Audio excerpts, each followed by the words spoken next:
తొర్రూరు మండల కేంద్రంలోని హరిపిరాల గ్రామంలో బీఆర్ఎస్ పార్టీ బలపరిచినట్టు అభ్యర్థి స్వాతి గారు మనతో ఉన్నారు. అందరికీ నమస్కారం. నా పేరు చెంచర్ల స్వాతి రాజు. నన్ను బీఆర్ఎస్ పార్టీ నుంచి ఏకగ్రీవంగా ఎన్నుకోవడం జరిగింది. గ్రామంలో ఏ సమస్యలు గుర్తించారు?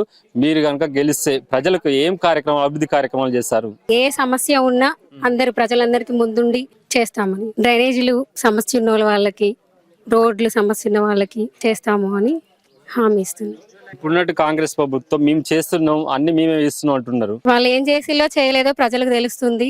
మేమేం చేసింది చేయండి ప్రజలు చూసిల్లు 10 సంవత్సరాల కాంచి, ఇప్పుడు చేసేది కూడా చూస్తారు అని. మీకు కలిసి వచ్చే అంశాలు ఏంటి? మీ గెలుపు కోసం మీ పార్టీ తరఫున కావచ్చు, మీ గ్రామాల నుంచి కావచ్చు, ఏం అంశాలు మీ గెలుపుకు ఉపయోగపడతాయి? దయాకర్రావు చేసిన పనులు, మహిళలకు ఉచితంగా కుట్టు మిషన్లు నేర్పించడము, ఏదున్న మహిళా సంఘాలకు తరపున ముందుండడము, ఏ సమస్యలు ఉన్నా ముందుండి చేసినందుకు. కాంగ్రెస్ ప్రభుత్వం చేసింది ఏం లేదు, అది కూడా తెలుసు ప్రజలకి. కేసీఆర్ చేసిన కార్యకర్తలు కావచ్చు, మీ ప్రజలకు కావచ్చు, మీ అక్కజెల్లెలు కావచ్చు, మీ అన్నదమ్ములు కావచ్చు, ఏం చెప్తారు వాళ్ళకు? ఈ 9 రోజుల్లో మీ గెలుపు కోసం వాళ్ళని ఏమైనా అభ్యర్థిస్తారు? ఆపదకి ఏదున్నా, ఇది చిన్న పని ఉన్నా ఏదున్నా ఏ టైము కాకుండా ముందుకొచ్చి చేస్తాము, మేమున్నామని చెప్తాం, ప్రజలకు నమ్మకం ఇస్తాము. పూర్తి స్థాయిలో గతంలో ఏదైతే బీఆర్ఎస్ పార్టీ చేసిందో, ఇటు ఎర్రబెల్లి దయాకర్రావు కావచ్చు, ఇటు మంగళపల్లి శ్రీనివాస్ కావచ్చు, వీరి ఆధ్వర్యంలో పూర్తి స్థాయిలో మేము గతంలో చేసిన అభివృద్ధిని మమ్మల్ని గెలిపిస్తుంది. ఇప్పుడు కూడా అందరితో కలిసికట్టుగా వెళ్తాం, మమ్మల్ని పూర్తి స్థాయిలో గెలిపించడానికి అందరు సిద్ధంగా ఉన్నారు. పార్టీ గారు చెప్తున్నారు. Camera person